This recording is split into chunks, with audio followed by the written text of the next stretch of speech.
حسینی ہے اور ہمارا عقیدہ یہ ہے کہ حسین اور یزید یہ دو شہزادوں کی جنگ نہیں تھی، یہ حق و باطل کا بات ہے۔ ہمارا وہ عقیدہ نہیں ہے کہ آج لوگوں کے عقائد پر داغے ڈالے جا رہے ہیں۔ اب تو سوشل میڈیا آ گیا ہے، سوشل میڈیا کے ذریعے ہماری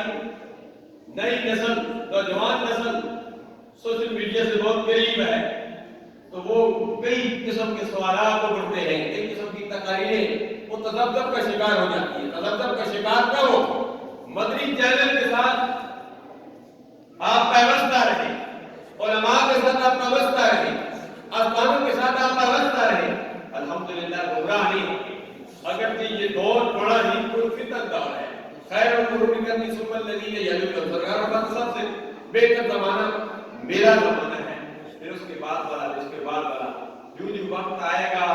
حالات خراب ہوں گے، صبح بندہ مسلمان ہوگا، شام کو کافر ہوگا۔ میں آپ کو یہ دعوت فکر دیتا ہوں، اپنے عقیدے پر پختہ رہیے،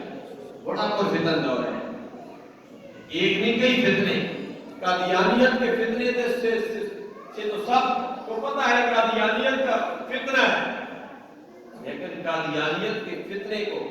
73 کا عید میں امام صاحب دورانی علیہ رحمہ اور عید کے بعد اسمبلی میں انہوں نے اور علماء کرام نے اسمبلی سے باہر تاجدار گونڈہ حضرت پیر میرے شاہ صاحب علیہ رحمہ نے اس کے تابوت میں آخری کیل ٹھوک دی، لیکن قادیانیت کے علاوہ اور کئی فتنے ہیں، ان فتنوں سے ہم نے بچنا ہے۔ ان فتنوں سے بچنے کے لیے ہم نے اپنے مراکز کے ساتھ پیوستہ رہنا ہے۔ ہم اپنے مراکز کے ساتھ پیوستہ رہیں گے، علماء کے ساتھ، مشائخ کے ساتھ، ہم مدنی چینل کے ساتھ، تو ہمیں کوئی گمراہ نہیں کر سکے گا۔ ضرورت اس امر کی ہے کہ ہم اپنا عقیدہ بھی درست رکھیں، اپنے اعمال بھی درست رکھیں،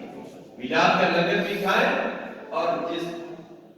میں میلاد کا لنگر کھا رہے ہیں، سرکار اکرم صلی اللہ علیہ وسلم کے میلاد منا رہے ہیں، اس کا پیغام یہی ہے کہ